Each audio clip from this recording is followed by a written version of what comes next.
Question 4 is about exercise. Farhana likes to attend a popular class at the RSF. She collects data about each class that she attends in a table called Workouts. Here are the first few rows. The table contains 4 columns. The size, which is a number of people who attended the class, a heart rate, which is her average heart rate during that class in beats per minute, the weather, which was the weather conditions for that day, and then sleep, which is a float, which is the number of hours of sleep she got the night before. So for parts A through C, choose the best technique to answer the given question, and choose only one answer.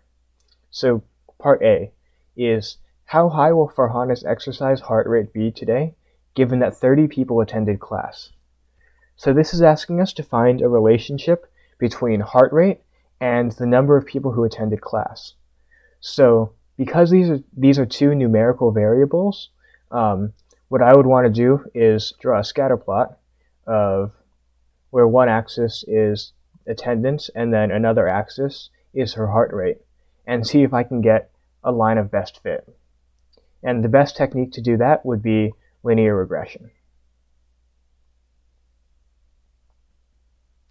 So part B, is there a difference in Farhana's heart rate between sunny and rainy days? So in this case, it wants heart rate, and then we want it on sunny and rainy days. So let's look at what we can do here. We can do classification, which maybe we could predict whether it was sunny or rainy based on the heart rate, but that's not what it's asking. The question's asking, is there a difference? So classification would not be correct. For linear regression, we don't have a second numerical variable to take a look at, so it would be pretty hard to do linear regression on there. The third option is a hypothesis test, and this is actually our correct answer, because using a hypothesis test, we can answer questions like, is there a difference between these two distributions? Going further down the list, we can't do a randomized controlled experiment because we have the data already.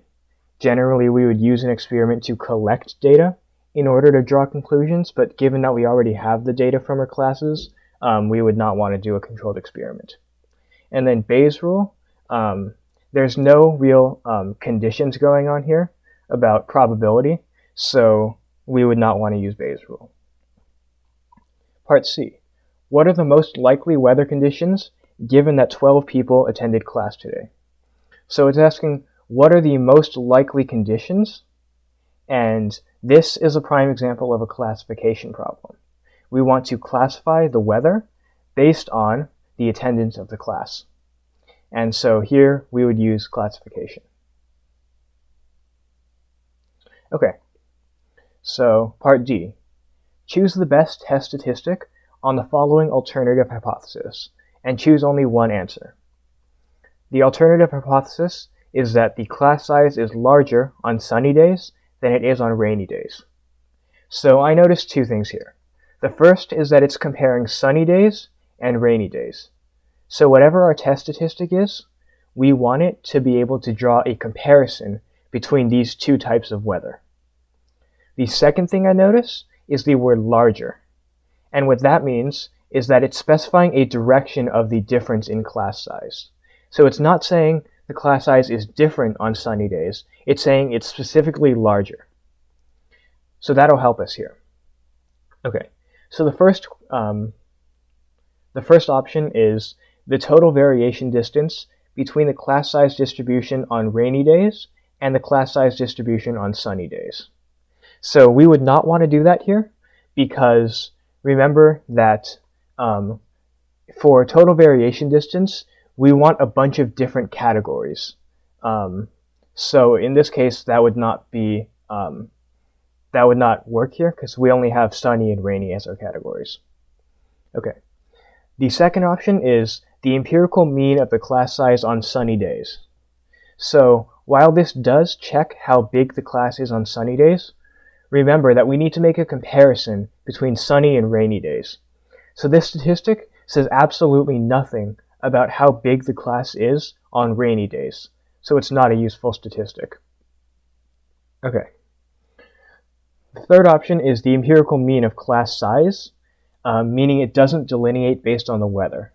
So that's a reason why that would not work as a statistic, because it doesn't tell us anything about sunny or rainy days. So that's not really useful to us. Okay, the fourth option is the difference of mean class size between sunny and rainy days. So this works, because remember that sunny and rainy, these are the two weather conditions we're talking about, and it takes the means of both. So we're able to draw conclusions about both sunny and rainy days and see how they compare to each other. So this is the correct answer here. And then the last one is the difference of mean between sunny and cloudy days. The keyword here is to the cloudy part. Remember, we don't care about cloudy days. We only care about sunny or rainy days. So this is the test statistic we're going to go with. Okay. Part E. Farhana wants to see if there's a relationship between how much sleep she gets and her heart rate during class. So she creates the following scatter plot. So write a line of code that would generate the scatter plot above. So what the function that we can use is the Python function called scatter.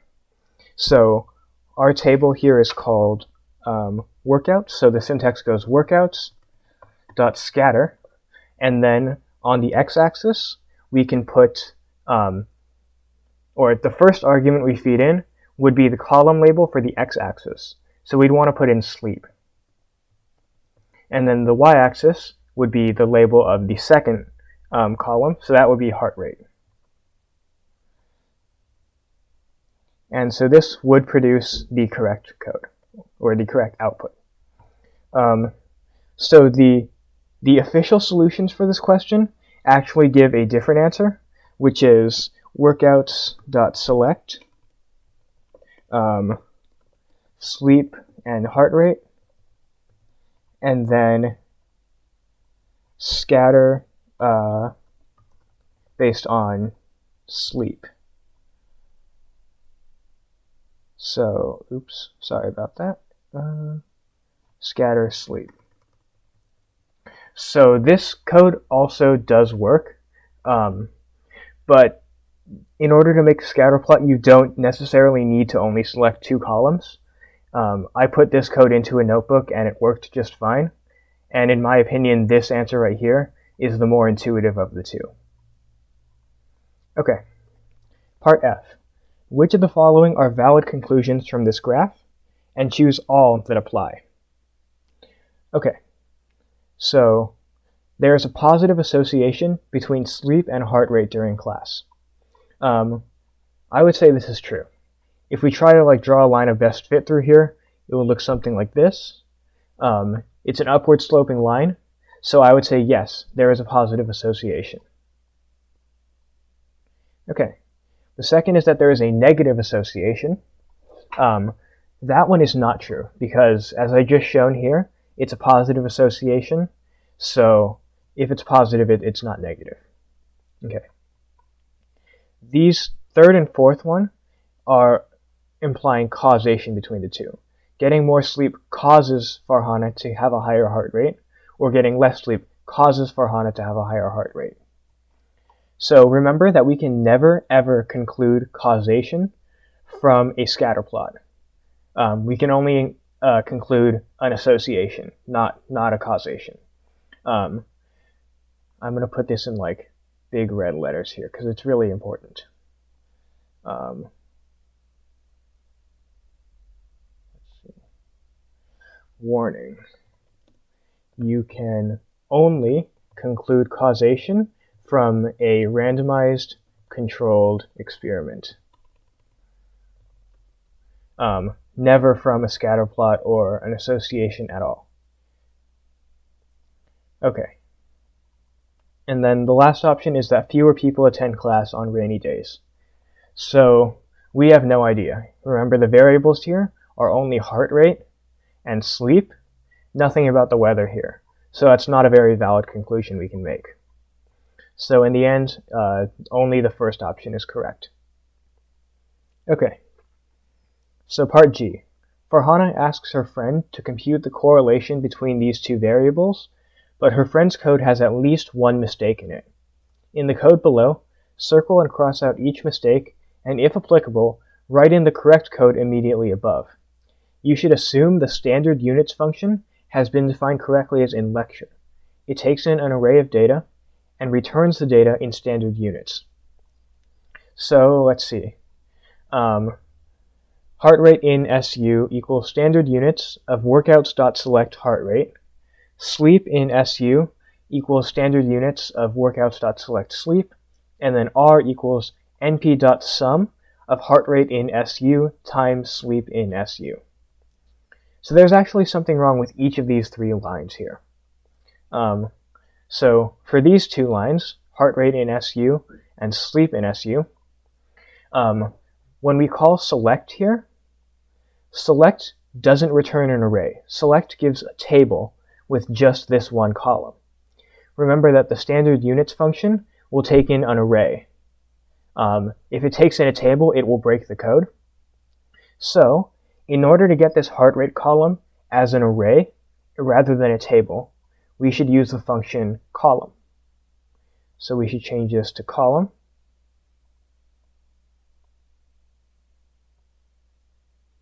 And we want to do the same for the second one, because we want the columns of heart rate and sleep.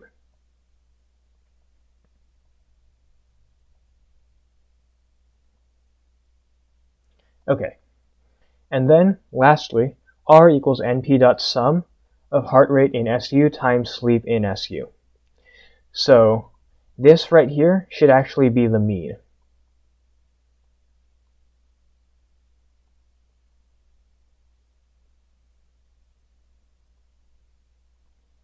Okay, because we want to take the average of the values in standard units multiplied together. So this code right here would work properly.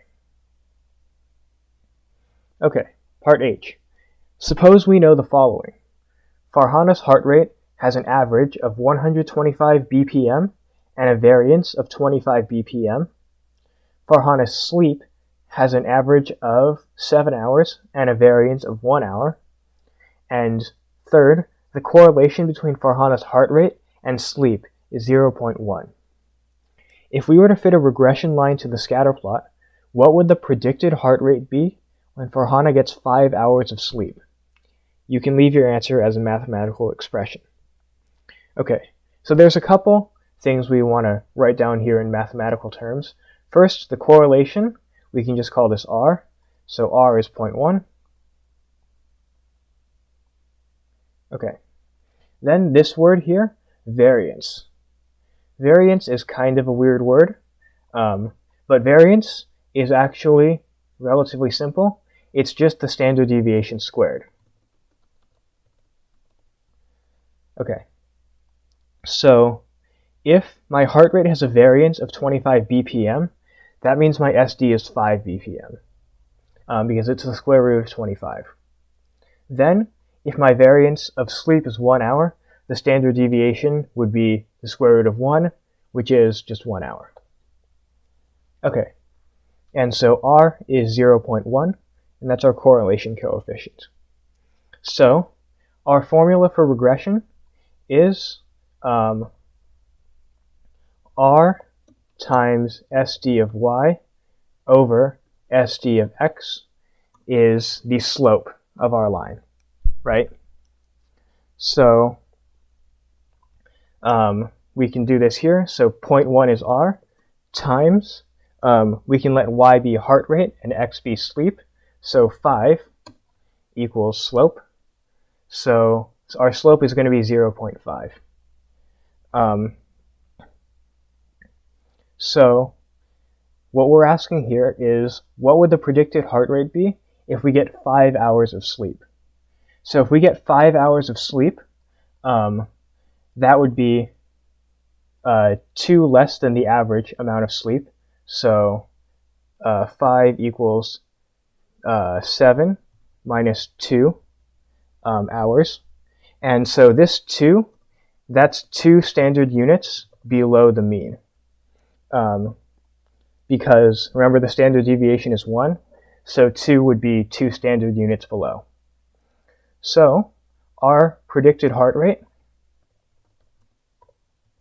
equals 125, because that's the average heart rate, minus 2 standard units times the slope of 0.5.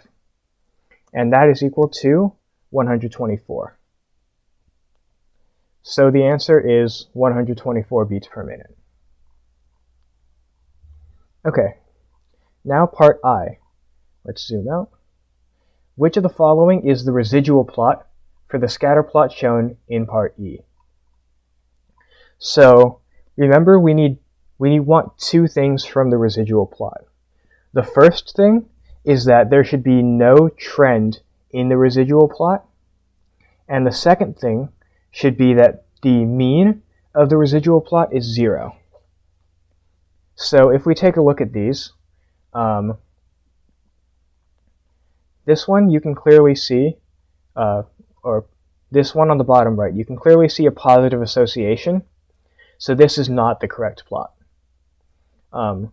For letter C, you can see that the mean of the residuals is definitely not 0. See, these are all in like the 100 range, so this could not be a possible residual plot. Okay, now we have A and B, and these both look pretty reasonable, right? They're centered at 0, right here, and right here, and there's no real apparent trend in them. So now we want to look at the scatter plot to see which one looks more reasonable. So we can go back to the scatter plot in part E, and right here we can see a line of best fit, and so we can look at the residuals now. The key thing that I see here is a couple outliers up here.